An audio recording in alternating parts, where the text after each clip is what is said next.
Welcome to today's episode of Words of the Wise. Today I have Chief Rozzo from South Park Township PD, 29 plus years experience in law enforcement. Welcome to the show, Chief Rozzo. Thank you so much for being here with us today. Again, thank you for having me.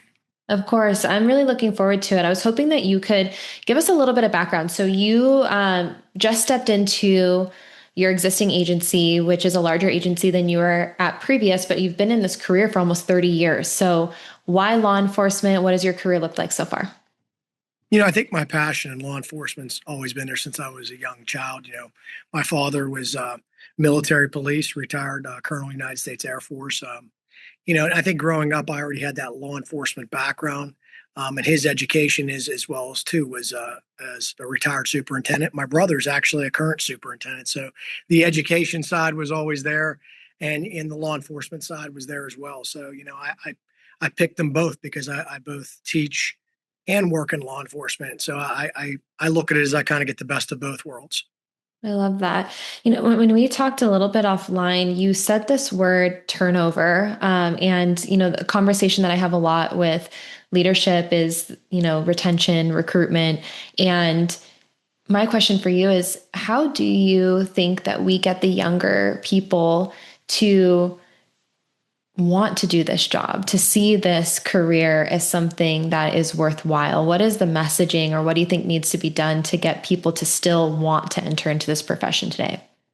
I think when you come out of the police academy, it's, most guys get on departments and they don't have the opportunity to move like they want to. And, starting my police career out, it was several years before guys would be able to move into the leadership roles, sometimes, if not most of their career before they even seen one. And I think we have to change and shift gears a little bit with generational things because we're all part of different generations. And I think what guys really want to see is they want to be more involved. They want to have more of an active role in their department. They want to be involved in every little aspect that goes on. They want to be out there and, not just with the training side of it, but they also want to learn. They want to learn what the principles are, the core values of the job.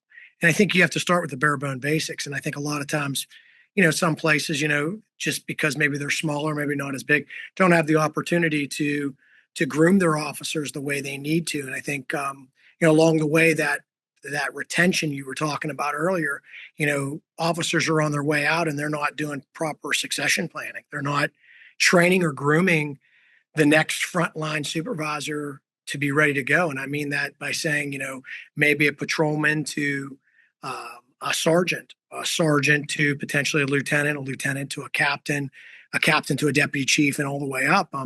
We should be grooming the next level or next generation up so that when the time comes, we're ready to get them proper training and they're not just getting thrown into something like many of us were.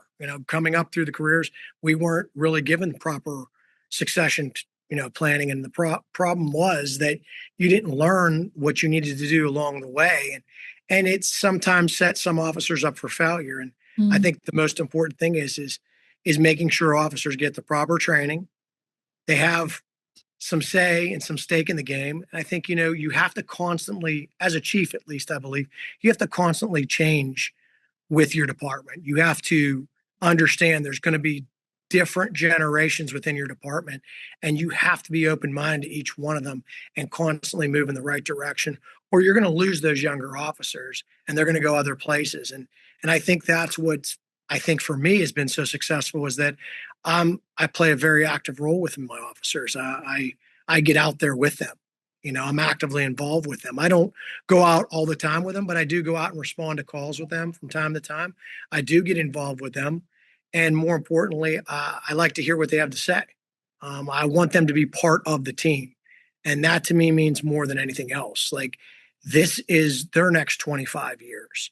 When I'm gone, what succession plan did I set for my officers? What do they remember most about me? And I think that's a really important thing to remember along the way. I'm not grooming myself. I'm grooming my officers to be next level supervisors. I think It's really important to understand the nuances of each individual person within the organization. So I love that you said that. You're like, hey, I'm trying to get to know my people. I'm trying to understand what makes them tick. What are they motivated by? What are the things that they're looking to do within their career? And we talked a little bit about this offline, but for the younger officers, you're right. Maybe that younger generation, they do want to be more involved. They ask the why. They want to feel like they're a part of every, step of the process. And their interest is, moving up in rank. And for maybe the older generation who's really close to retirement, they're just looking at retirement. And, maybe they don't feel like they need to be super involved, or they don't have as much of that, like, um, you know, what do they say? Bright-eyed bunny tail. What is it? I don't know why I can't think of it.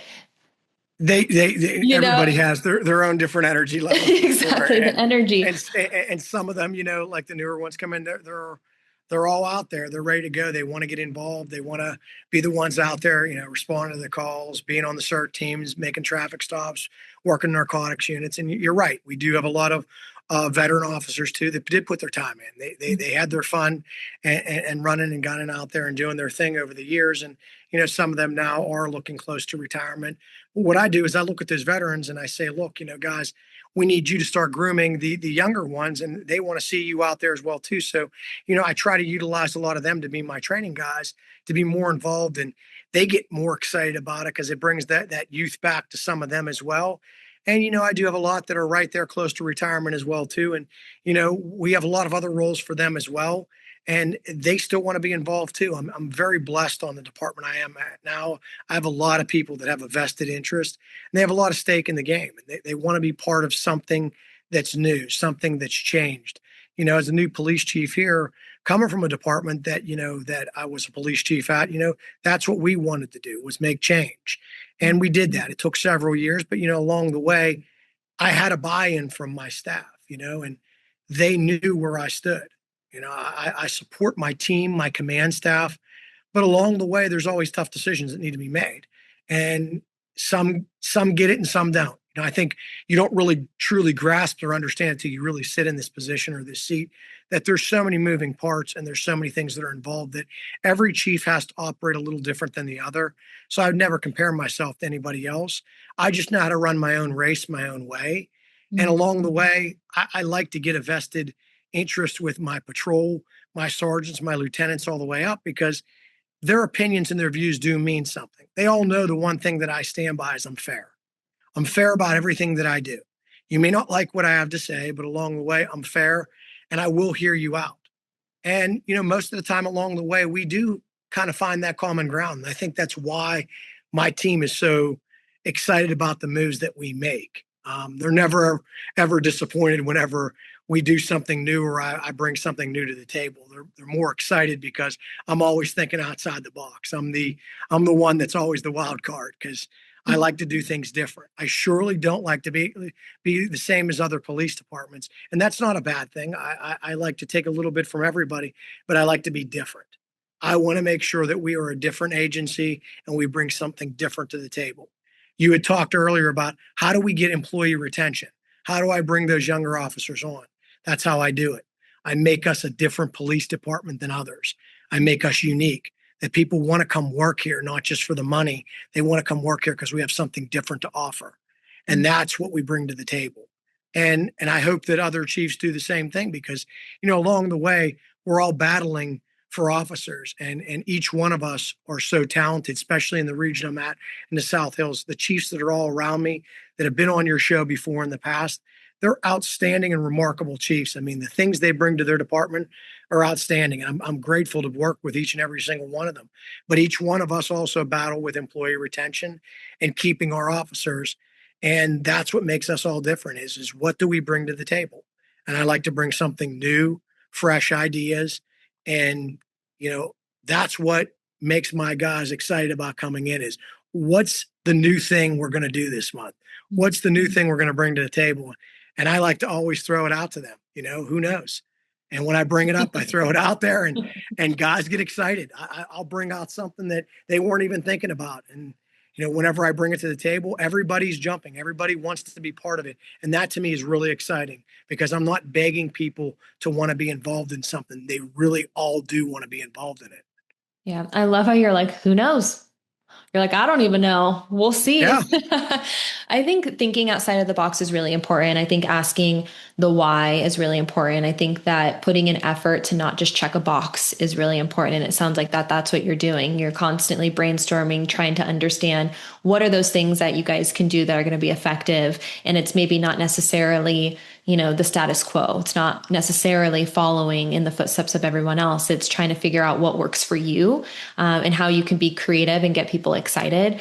And the other thing I wanted to mention is, I think what you were saying before is that when you invest in your people, the people will be invested in you as an organization. And so I think that helps with retention and buy-in, when they feel like you truly care about who they are, you truly care about their success within their personal and professional lives, and you are showing that you care through action, then they're going to be more invested in the things that you present as an organization and therefore more bought in.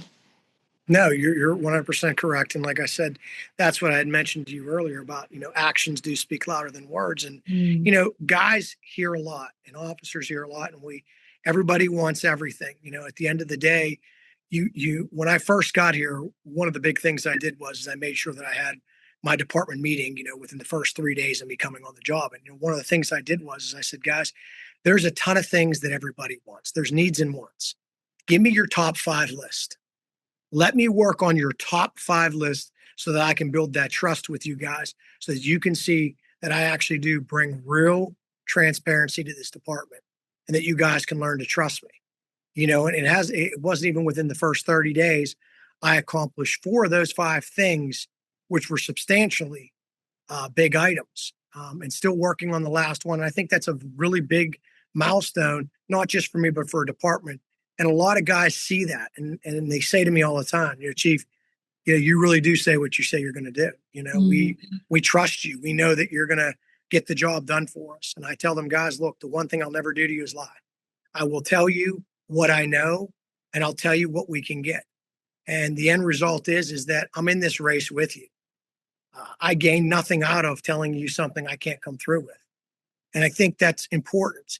It's important because along the way, I remember starting from a patrolman and working my way all the way up the ranks. And I remember each and everything along the way. I never forgot where I came from.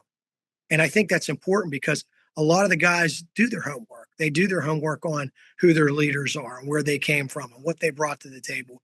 And my team did that before I got here. They learned what I did somewhere else. They did their homework. They did their research. And, the nice thing was the one thing they got back in return is they said, we couldn't find anything negative. And I said, well, I'm far from perfect. Trust me. I said, the one thing I will tell you is that I don't know it all. I don't pretend to know it all. But the one thing I do know is I know a lot of people in a lot of places. And when I need to know the answers, if I don't know, I know where to go to get them. Mm. And that's the best advice I could give any good leader is we don't need to know it all. We're not supposed to know it all. But our job along the way is to make good connections. And we do that. And I think really that's how you gain your trust with your team is to know that when something does happen, we're not expected to know it, but somebody else will. And along the way, we'll always figure it out as a team. Well, I think that it's important that we remember that we're human and that people can relate to human elements. When I was coming up in my career, I remember the immense amount of pressure I put on myself to be perfect and to be viewed as perfect. And I realized over time, one, that you lose authenticity because none of us are perfect. And if you're trying to put on, a front that you're something that you're not, I think people can see right through that in a heartbeat. But also it's unrelatable.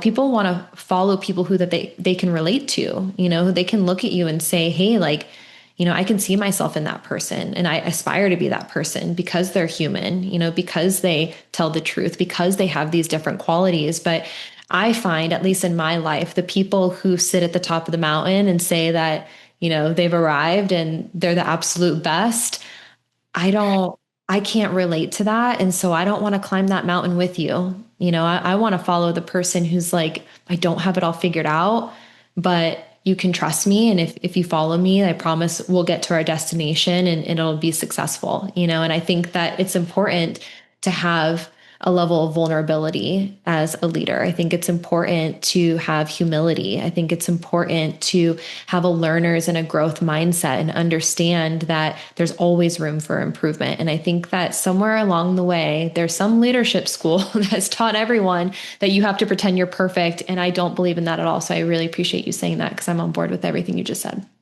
No, I think, it's really important that, my next level leaders, even the next police chief down the road that could be here at South Park Township, the goal is I want them to be better than I ever was. And Mhm. I want to be able to give them every single, uh, tool that's available to them, training available to them, anything I possibly can. Along the way, some of us, many chiefs, many people that are in my same position along the way, we learned the hard way. We didn't have the training, we didn't have the help, starting out in our careers, and we had to really work very hard to get to where we were at. And the most important thing is that we do it together and we stick together as a team, and I think that's why my my whole entire staff has such a vested interest in our department and me at this point, is because I do care and I have a general understanding of where we're at and how important it is. The end result is that we need to make sure that you know the end goal is that we all get to the end of the race the right way, but we don't skip where we're going. So I don't know if that makes the complete sense of what we need to do, but I think the most important thing is we do it together as a team. And Yeah. that's the vested interest along the way we have is taking the next level leaders and truly making them understand that if I'm not here for them, they're never going to get to where they need to be because I did all the heavy lifting along the way. I Mhm. had the ability to make a lot of the mistakes on the way. So that's the most important thing. Yeah. So I think that's kind of where we need to be. I think, I kind of go back and forth with people always coming in and saying, what does it feel like being the chief of police? And, I tell them it feels like being the same thing as being a patrolman along the way. It gives a lot more roles, a lot more responsibility. The only thing I'm grateful for is along the way, I learned a lot of great things from a lot of great people. And that's what made me who I was today as the person, not just as a chief of police, but as a husband, as a father. And I take those same attributes and I put them into my own team. I treat them like my own family. They're not numbers to me. They're human beings. I know them who they are. I know my staff. I take a vested interest to who they are, their families. And, with great, greatly larger departments, that sometimes is very difficult to do. But my command staff and all them, I want them to know that I do care about them. And I think that's why my community has a vested interest in me and my staff is because I'm actively out there. I'm involved.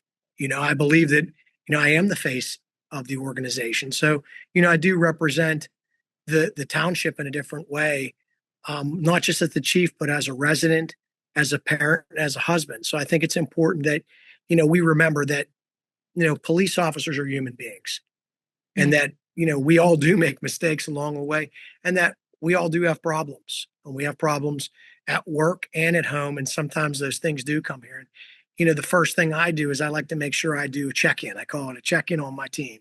Every day, I make sure I make it a point to try to get in touch with all my supervisors and just check in with them, see how their day's going, what's going on with them, just to see what's going on with them. And that to me is very important. Yeah. So, I mean, hopefully that kind of gets around to where I was going at. No, it did. And there's a couple things I wanted to kind of bring up, but I thought the statement that you made was really interesting when you said that you've learned a lot of really great things from a lot of great people, and you've tried to take that with you into every role that you've had and almost just like pay it forward, like I learned these things and therefore I want to teach these things to other people. And I think that what a what a positive mindset to have, because obviously throughout your career I'm sure that there's been a lot of hard things, a lot of stressful things, a lot of negative things, but for you to be like, hey, I just took a look at all these really great things and I decided to absorb all of that and then try to give that back.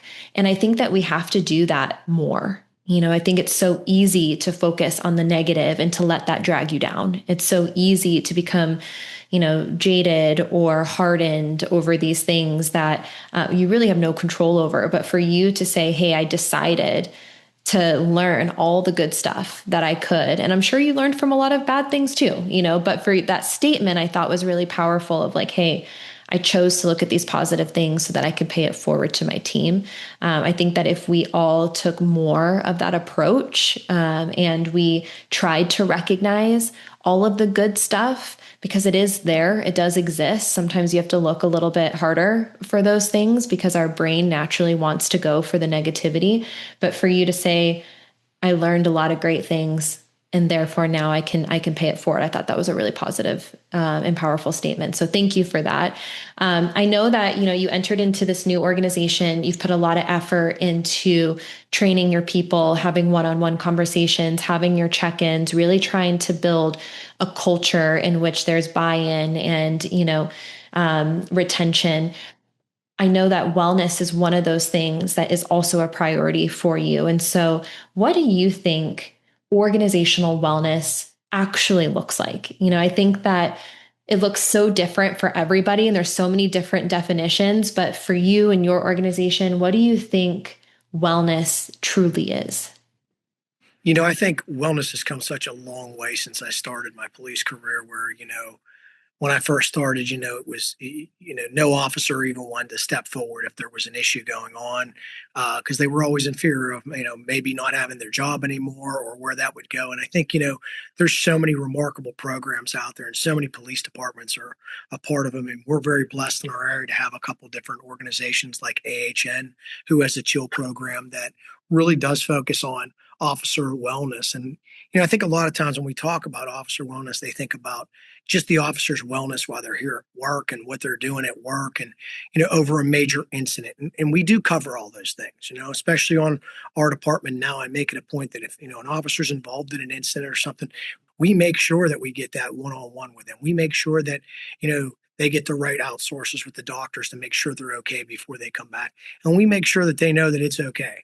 It's okay to take time to do what you need to do. And your job is here when you get back. We support you. But I think the other part that people forget is that, we all have families and we all deal with things at home and stressful times because this job does take a very significant toll on us mentally and physically. And it does on our families at home as well. And I think a lot of times people forget about, are we taking care of our families at home? And to me, it's more important as well that we interact and bring our families at home with the programs we have involved with us at work so that they can interact and we can help them while they're at home as well. So that this just isn't a one-sided thing. This is a whole family thing. I tell my guys, they'll bicker and yell and argue with one another. And I say, you guys don't realize this, but you guys spend more time at work with the people you're here at than you do at home a lot of times. And the drama that you deal with at work trickles home with you. And the trouble that you have at home sometimes trickles into work. And there sometimes is no happy medium. But what I do know is that we need to be more mindful of problems that officers have both at home and at work. And that's why it's so important to me to know that, you have mental health days and that you're physically involved to make sure officers are getting time with their family. That's why I really monitor how much guys are working on details, how much they're actively involved on the street, what they're doing. If something did happen at home, they'll talk with others. And, sometimes I'll pull the officer in and say, is everything okay? We just want to know what's going on. If I know my team pretty good and I'm getting to learn them even better, I know when something's off. And if something's not right with them, I usually know. And I think that that's really important to know. And your sergeants know, your lieutenants know, and they'll let me know, like, we think we got a problem. And before I tell everybody, I think, in the past when I started, it was always, well, discipline. Let's go after them disciplinary wise. Let's hit them with the book. They violated policies and procedures. And a lot of times I say, first, let's bring them in. Let's see what's going on with them first. Mm. Before we talk about disciplinary coaching and counseling, and all those things work. Policies are put in place as tools to protect us as an organization. But sometimes I tell that maybe it's not the officer that's wrong. Maybe the policy is wrong. Maybe the policy isn't written right. Maybe the policy is outdated. And you have to know what's going on with your team first. In order to do that, you have to be actively involved with them. Yeah. And that's why I'm so adamantly worried about wellness. And, I'm so grateful for the PA Chiefs of Police organization, other chiefs that I work with around that.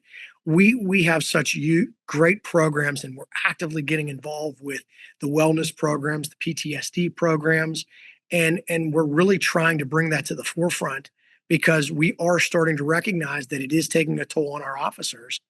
And, when we look at stats and statistics, we don't like to see that we have a tremendous homicide rate, suicide rate, that of officers over the years, are committing suicide because they're not getting the help they need. And, you know, those stats really aren't real pretty to look at, you know, um, drug use, abuse, things like that. I mean, all these things stem up the list, and I don't think a lot of other organizations really look at that and realize what officers go through on a day-to-day basis and what they see, and they're expected to just turn that switch off and just go home and be the father of the year and the husband of the year, and just put away all that bad stuff. And it's very, very difficult.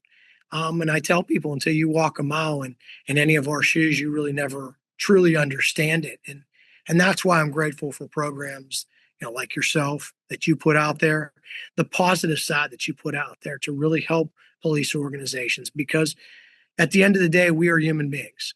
We do have a job, and each one of us have a very difficult job in this world doing various things. I chose the path that I wanted to in life, to be a law enforcement officer, and I'm very blessed and very honored, and I wouldn't have picked any other profession. My wife knows that. My kids know that. And at the end of the day, I'm blessed to have them in my life because they do balance me out.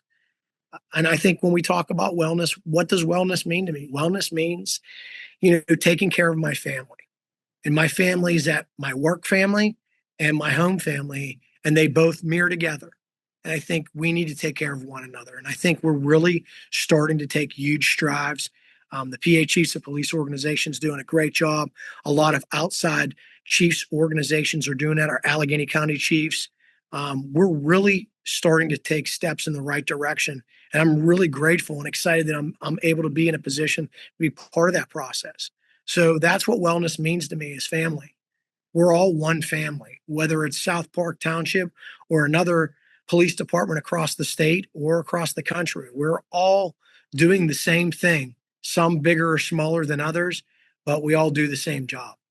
Yeah. Wow. Thank you. I really appreciate that. And I think it's so true. There's a few things I actually want to touch on, but where can or how can we get to a place where you can look at the person next to you and you can be like, hey, I got you. Even if that's not your favorite person in the whole world, because we know there's different personalities and maybe a little dysfunction in the family sometimes, but how can at the end of the day, you look around at your family, whether that's work or home, and be like, I got you no matter what. Like, I want you to succeed. I'm going to do everything that I can to make sure that that happens. And I think that if we have more of these conversations, I think we'll see more success in that. But the other thing that I wanted to bring up is this idea of having empathy. You said until you walk a mile in someone's shoes, you don't really know what they're going through. And for you to be able to look at the human being and separate the behavior from the human, at least as a first step, right? Of being like, hey, we know that this man or woman, who's in the organization is a good person. We know them. We know they're a good person. Maybe usually they show up on time, they do a really good job, they're really respectful. And now you're starting to see a difference in behavior. And instead of saying, well, this person's a bad person, for you to be like, hey, what's going on? I know you're a good person. I know that these behaviors are not a reflection of who you are. How can we have those conversations, and how can we take steps forward together? I think is really important. And I think that we have to do that as proactively as possible, before something major happens that is maybe irreversible. No, I agree. And, I think I tell people, that the goal is to really find out what you're doing first and what's going on with them first. It's so easy to go ahead and discipline someone. And in some cases, those are necessary steps that will happen, and they do happen at times. And you deal with them accordingly, and that's why we have departments like ours that have unions and contracts and things like that, and we follow the necessary steps. But I think a thing that people forget to realize too is that sometimes we are real quick to judge people and do whatever. But as a police chief, I think it's important to understand that I have a vested interest in each one of my officers. Hundreds of thousands of dollars are invested in each officer. To just wash somebody out, to get rid of them, that's a loss for our township. That's a loss for our community. So we want to try to do every necessary step we possibly can before it ever even gets to that point. And that's why I said it's very important to get those first steps, those first levels, to bring them into coaching council and to see what is going on. Someone's really struggling. We want to make sure we're the first to help them. I shouldn't be the last person they come to because they're afraid to talk to me as the police chief. They're afraid of what action might be taken against them. I want to be the first person they come to if they're to that point where they just feel like all is lost. Because, what does that say about me? Mm. And I mean, truthfully, as a police chief, what does that say about me? That all I am is the chief of police of this department, and that I have no empathy, like you said, and that I don't care. Yeah. The goal is to take care of your team, and your team will take care of you. And that's something I've always lived by. And I believe that's a true model. You're always going to have people that don't agree with you, and you're always going to have the naysayers that just are who they are. I've never let them control how I've operated. I've never let them judge how I am as a person, as a parent, as a husband in my life. Again, I've always ran my own race, and I will continue to do that. I don't need anybody to tell me who I am or who Charlie Rozzo is as a person. I know who I am as a person. And at the end of the day, if you ask me why I'm successful in life, it's because I'm successful as a person, as a husband, as a father. As a police chief, it's just a bonus. And that is truly my true success in life is my family, my kids, my wife. That's what makes me who I am and why I'm so good at what I do when I come to work. It's not because I'm better than any police chief out there. It's not because I'm better than any other leader out there. I just know how to talk to my team, and I know how to hear them. I truly listen to them. I take time to hear what they have to say. And I really let them know that, because sometimes it's the littlest things that you do.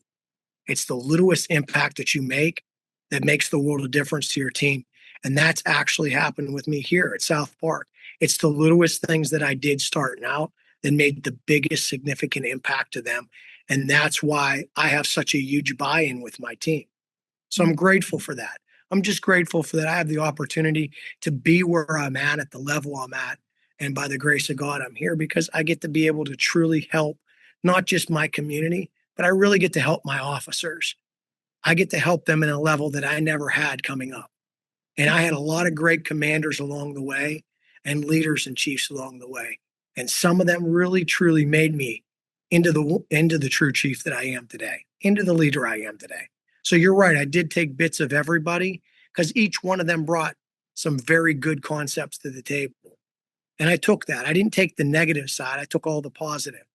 And then I made it into something of my own.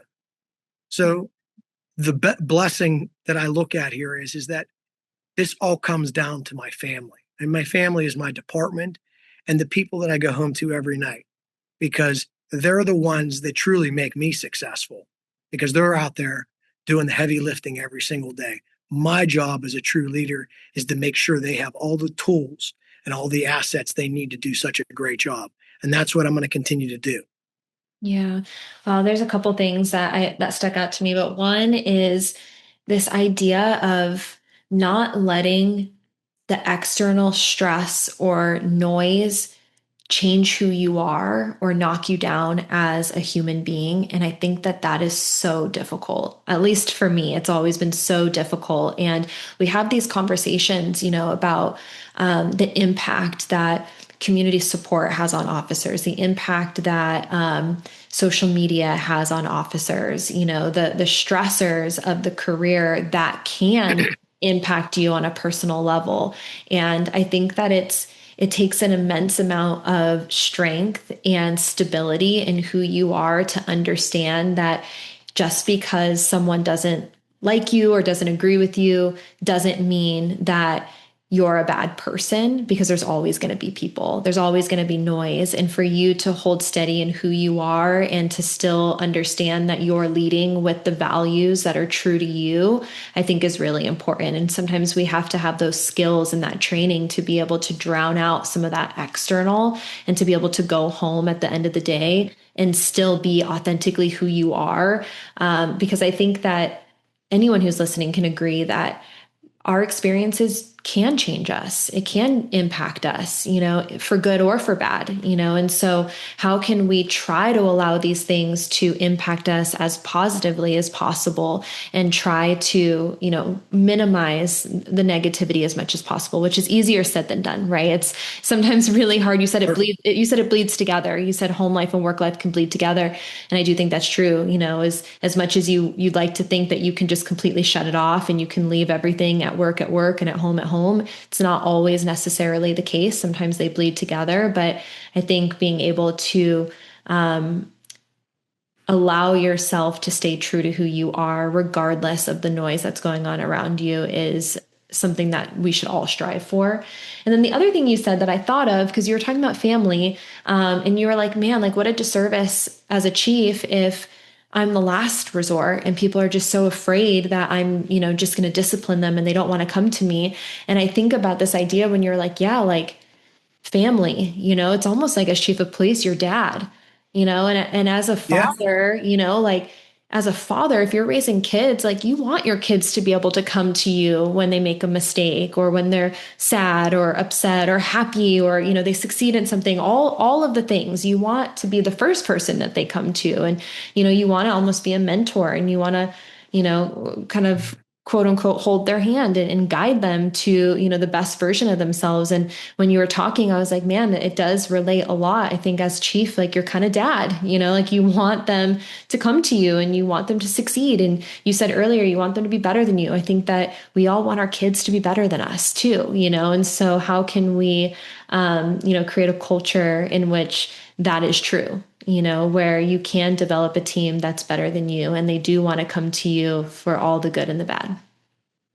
Yeah, and I laugh because some of my younger officers aren't far off from my oldest son who's in college, and For sure. they'll say, we appreciate you always walking us through it, and I'll get out there and I'll get into things with them just to make sure, and I think along the way, and I think we talked about this before that, listen, I'm human, just like anybody else. I have good days and bad days, and what I always try to strive to do is when I first come in is I try to check myself and look at myself in the mirror and say, what, did that conversation I have with somebody, was I the problem? Did I say something that maybe didn't come across the right way? Maybe did they take it? Sometimes you as a leader have to take responsibility for yourself as well. And, I try to do that both before I come to work and before I go home. I try to check myself to make sure that, look, I got to do better. I always have to do better every day. And I let my team know, like, look, we make mistakes and we're going to do better each and every single time. And, they do look at me as like a father figure. And I do laugh at it along the way because, You're like, I'm you not know, too far off. and it is because my children, some of them are up there in age, not my oldest one, but I have a 13-year-old, I have an 8-year-old, I have, my wife's actually has one on the way. So Oh, we, wow. it's, and I have a 19-year-old. So, when I look at kids, I start to say, look, I see a lot of myself in each one of them. And I know that when I first started, one of the big things that we had talked about, you had said earlier is, it was always, you never went to the chief. There was a chain of command, and we do follow chain of command for issues that go on, and my staff knows that. But when it came to personal issues, you never went to the chief. You weren't allowed to. You couldn't go there. I mean, there were just levels you just knew not to do. And at some point, some of that stuff would just fester, and things would get worse and worse and worse. When a lot of that stuff could have been handled and mitigate it very, very simply. I mean, good example of that is, how hard is it sometimes I'll walk into the squad room and guys will work on something that maybe they do every day. And I'll just go through and say, hey, I read that report you just did. By the way, man, you did a great job. Mm. Seriously, you really did a good job. You really went the extra mile on this. I noticed it in there. Great job. I mean, seriously, you guys are doing an outstanding job. Little things like that that people don't realize. It's normal, something they've done a million times. But the fact that I gave them some recognition, just acknowledge them, it means something to them. You look at their face and they're like, man, like, thanks. Like it meant they needed that. Mhm. It's just something, it was a reassurance that they are doing good. I know that can't always be done because we're asked to do a job and you do the job and that's it. And you shouldn't be patted on your back every time. And that's true. But it doesn't hurt every once in a while just to go out there and just let them know that we acknowledge you. I Yeah. know what you're doing. It's the little things. I watched how hard you worked on something, you did a great job, Yeah. and that to me means a lot. So I noticed that. So I say that a lot to people, but sometimes they don't convey it or understand it. But I think the little things do matter. I agree. And I've said this before on the podcast. I always tell people, or I ask people, I guess, what if you were in a relationship? Let's say you were dating someone, you're in a relationship, and they never ever told you you did a good job. They never ever said, like, hey, I appreciate you. They only pointed out the things that you did wrong. That relationship probably isn't going to last very long if you are, constantly, putting in all this effort and you're never ever being recognized for it, and you're just being like, your flaws are just being pointed out, right? You want to be in a relationship with someone who's going to appreciate you and value you, and that's what we look for as human beings. And I think the same thing goes for a professional environment as well. You want to feel like the effort and the work that you put in is being seen and it's valued. And I think that effort that you just talked about, everybody can do that. It doesn't take any money, no budget has to be spent on putting an effort to tell people, hey, I appreciate you, or great job, or hey, I saw what you did over there, really proud of you. Those things just take more of a conscious effort and being more mindful of, how you're spending your time and how you're communicating with people. And so I do think that that's really important. My final question, because I know we're running out of time here, but for that younger generation that are coming into this career today, what words of wisdom would you share with them that, you either wish that you would have known earlier in your career, or something that's helped you along the way that you want to pass on to them? I would say, always strive to do your best. You're going to get to the end of the race, but everybody gets to the end on their own. But you have to keep working, keep training, keep learning, and more importantly is don't let anybody tell you can't do something. Don't let the toxicity of somebody that maybe that didn't get treated well, that didn't get the same things you had, or maybe didn't come up the same way you were. Don't let them ruin a chance for you to go on to do great things. And more importantly, always continue to do what you love to do. Don't let the job define you as a person.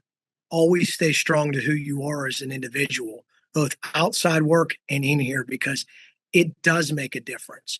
Because who you are when you're at work is the same type of person you are at home. Don't let that ever change you.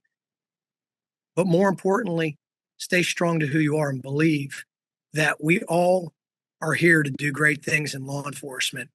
And I wish everybody the best of luck, and may God bless everybody and get them home safe to their families. Thank you. Thank you so much for your time. I really appreciate you coming on here with me today. Thank you.